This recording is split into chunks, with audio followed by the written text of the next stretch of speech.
The Cleveland Browns have been telling you a lot about what they're going to do in 2026, just by how they move.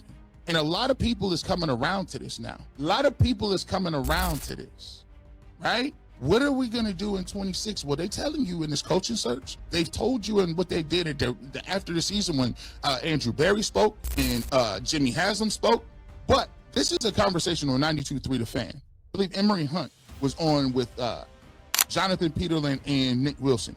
And he talked about why it is that people are not being honest about the situation. After they nailed the draft pick on top of getting some undrafted free agents, and you look at, a quarterback in Shedeur Sanders, that's a big elephant in the room. I think that's why people are being disingenuous about the Browns, because they're being disingenuous about their evaluation of Shedeur Sanders. You include him in that draft class, this guy got 7 weeks of first-team reps, and in those 7 weeks, with a worse-off roster than the guys that started the season with, he went 3-4. So imagine if he had gotten the entire offseason and started from week 1, maybe the Browns already would be a 9-win team, and we're talking about 2026, the potential opportunity for them to go really far in the playoffs. The Cleveland Browns just made the smartest chess move in franchise history, and nobody saw it coming. Jim Schwartz is about to become head coach, and it's going to save Shedeur Sanders' career. But before we get into why this is the perfect hire, you need to understand 3 things. First, the media is lying to you about what the Browns are actually planning for 2026. Second, why Dante Moore just accidentally exposed everyone who's been hating on Shedeur. And third, the real reason Jimmy Haslam wants Schwartz and not some young offensive guru that the media keeps pushing. Because what's about to happen in Cleveland is going to shut up every single person who said Shedeur wasn't ready. Let me tell you why Jim Schwartz might be the only coach in the NFL who can unlock what Shedeur Sanders is actually capable of. The coaching search is telling you everything. Andrew Berry and Jimmy Haslam aren't hiding their intentions anymore. They're moving with purpose, and if you're paying attention, you already know exactly what they're planning for 2026. But the media doesn't want to admit it because it destroys their narrative. Here's what's really happening.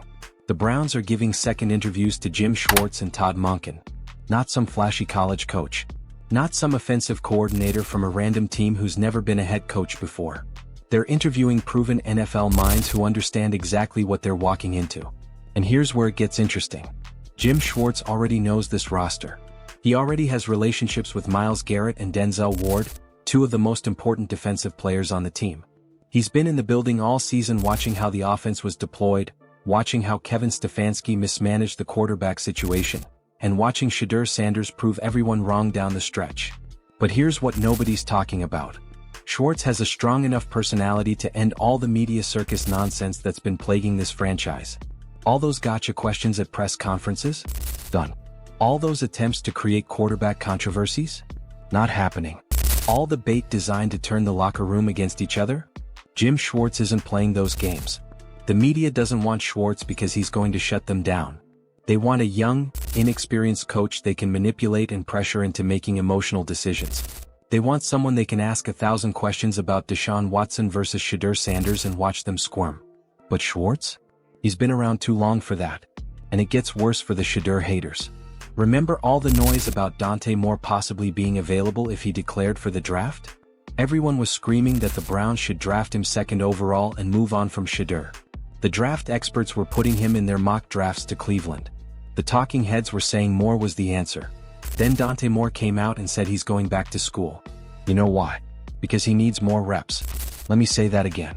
Dante Moore, the guy everyone wanted the Browns to draft instead of Shedeur, just admitted he needs more reps before he's ready for the NFL. Yeah, first things first, as a quarterback, you have to protect the football. And of course, has a great defense, great disguise of different looks. But, you can't win football games if you're causing turnovers. So just something, of course, I need to work at. That comes just with reps. But overall.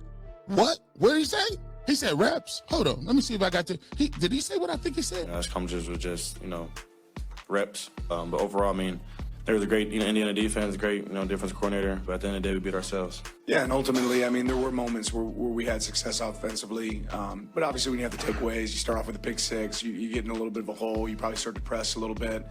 You get away from some of the success you have in the run game at times, but there's moments. Guys, so I found it funny after this football game, and Dante Moore went back to school, which I told him he should.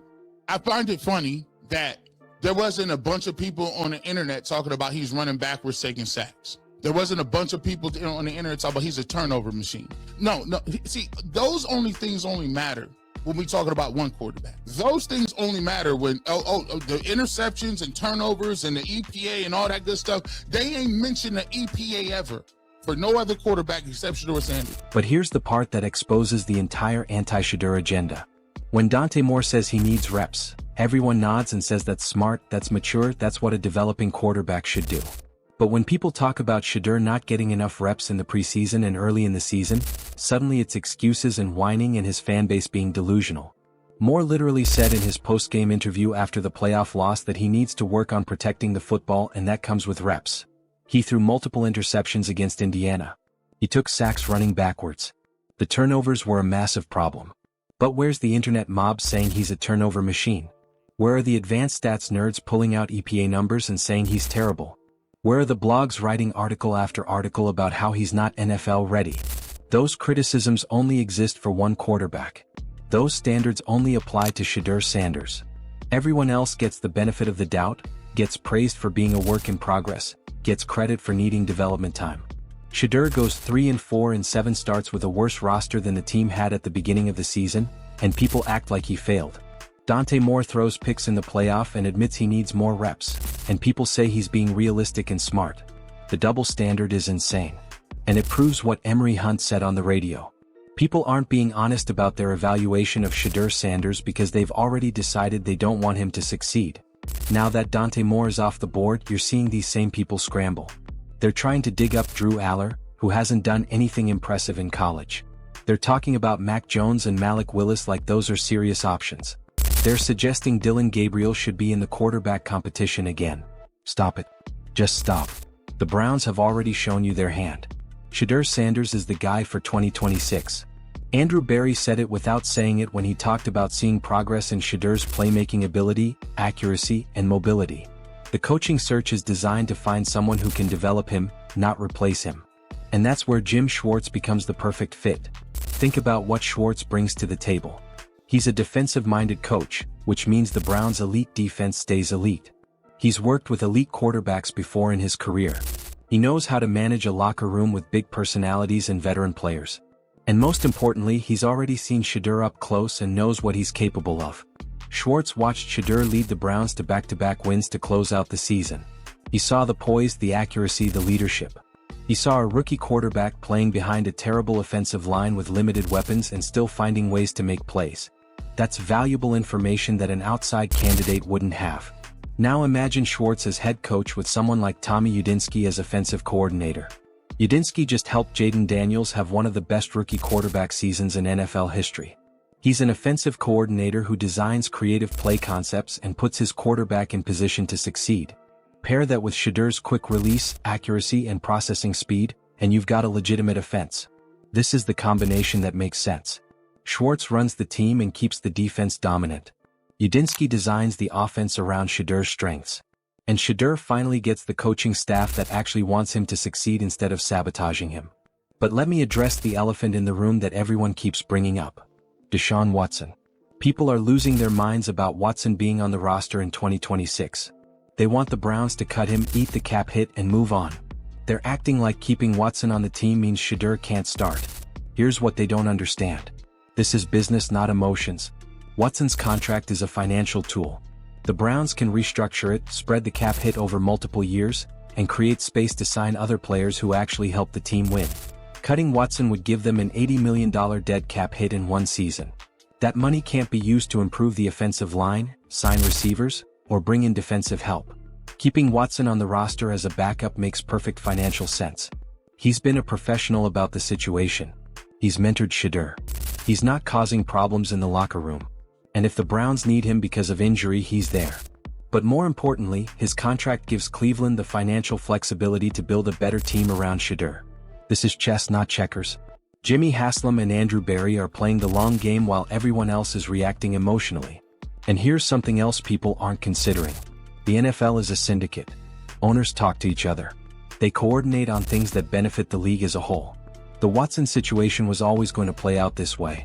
Watson sits for a year, serves his punishment, rehabilitates his image, mentors the young quarterback, and then gets another opportunity somewhere else when his Cleveland contract expires. The Browns honor their financial commitment, Watson doesn't rock the boat, and everyone moves on eventually. That's how the business works.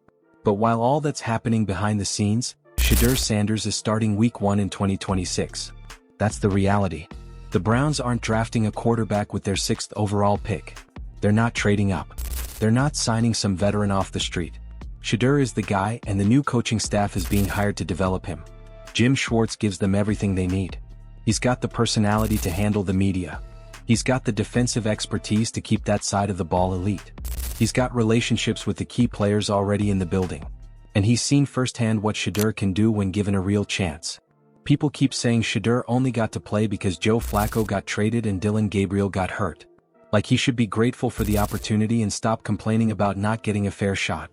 But let's be real. If Shedeur had started from week 4 when Flacco left, the Browns would have won more games. They would have looked like a team building toward the future instead of a team stuck in the past. Kevin Stefanski's stubborn commitment to Dillon Gabriel cost the Browns wins and cost him his job. Schwartz isn't making that mistake. He already knows who the best quarterback is. He's watched the film. He's been in the building. There's no Dillon Gabriel debate, no media-created controversy, no pressure to play the veteran over the rookie. And that's exactly why this hire makes so much sense. The Browns are setting Shedeur up to succeed. They're removing all the obstacles that held him back in 2025. New coaching staff that believes in him. Financial flexibility to build around him. A defensive foundation that can win games while he develops. And a head coach who won't tolerate the media circus that tried to sabotage him last year. This is Shedeur's team now. The saboteurs are gone. The doubters are running out of excuses. And the Browns are about to show everyone what happens when you actually invest in developing a young quarterback instead of undermining him at every turn. If Jim Schwartz gets this job, it's game over for everyone who said Shedeur couldn't be the guy. Because Schwartz is going to give him everything he needs to prove them all wrong. And when Shedeur leads the Browns to the playoffs in 2026, all those talking heads who spend a year trashing him are going to look real stupid. If you want to see how this all plays out and watch Shedeur silence the haters in 2026, hit that subscribe button right now. We're going to be covering every step of this journey. Drop a comment and tell me, do you think Jim Schwartz is the right coach for Shedeur, or should the Browns go in a different direction? I want to hear your take. This is Gridiron Insights, and we'll see you in the next one.